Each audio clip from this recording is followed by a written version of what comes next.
Suspect is down. Officers instruct. He's on his way to research now. We need people over here to secure the gas station. A shootout inside a Kansas City gas station tonight. A police officer is hurt and a suspect is dead. It happened just before 6 o'clock near 63rd and Prospect. That's where we find KCTV5's Betsy Webster and Emily Rittman. They've been talking with investigators and witnesses about what happened. Our team coverage begins here with Emily Rittman. Emily, it looks like that scene is still very active tonight. Yes, it is. And we can tell you that as officers continued that investigation, several people had gathered on the corner over there to protest. Many have since left. Now, the intersection of 63rd and Prospect remains shut down at this time.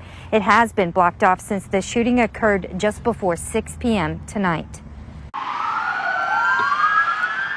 According to investigators, 2 members of the Kansas City Police Department's Impact Unit, who proactively search for suspects in violent crimes, were looking for a man wanted for a stop order for an aggravated assault investigation involving a shooting. What that means is probable cause exists to take a person into custody and then proceed with the investigation and potential charges. Once officers say they positively identified the individual they were searching for inside of the BP gas station, they tried to make an arrest inside of the business, which led to a fight. And at some point, the suspect retrieved his handgun and fired into the officer, striking the officer. Now.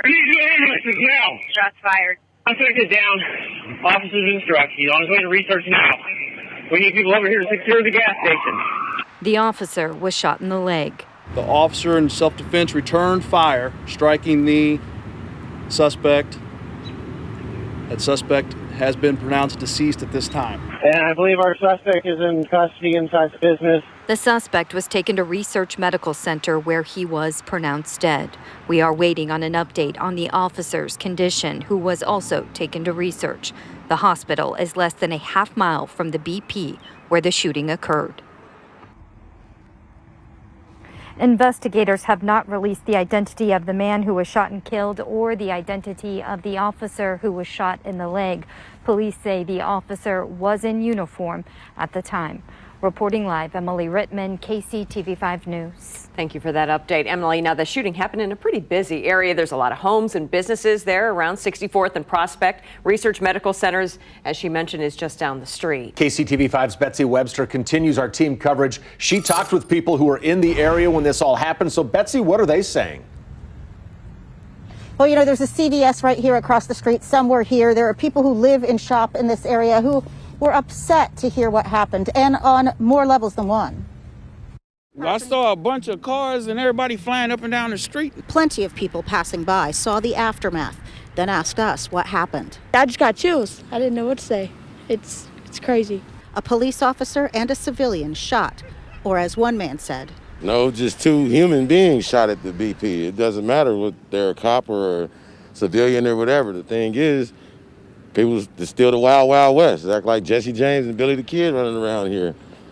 They need to stop.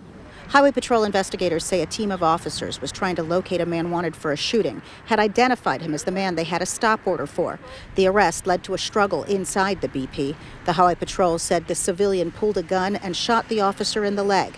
They said the officer then returned fire, killing the man. It just sucks. It's sad that it has to be this way. Like, nobody wants to see peace. It's chaos. It's sad. You know, I'm a prayer warrior, so I pray for each one of them. And while investigators were here, members of the Kansas City chapter of the Revolutionary Black Panther Party arrived, saying they wanted to know what happened, and they left with many questions still. Live in Kansas City, Missouri, Betsy Webster, KCTV5 News. Thanks, Betsy. Our overnight team will be tracking the latest developments on this story in the coming hours, so make sure to wake up with this KCTV5 News this morning, starting at 4:30.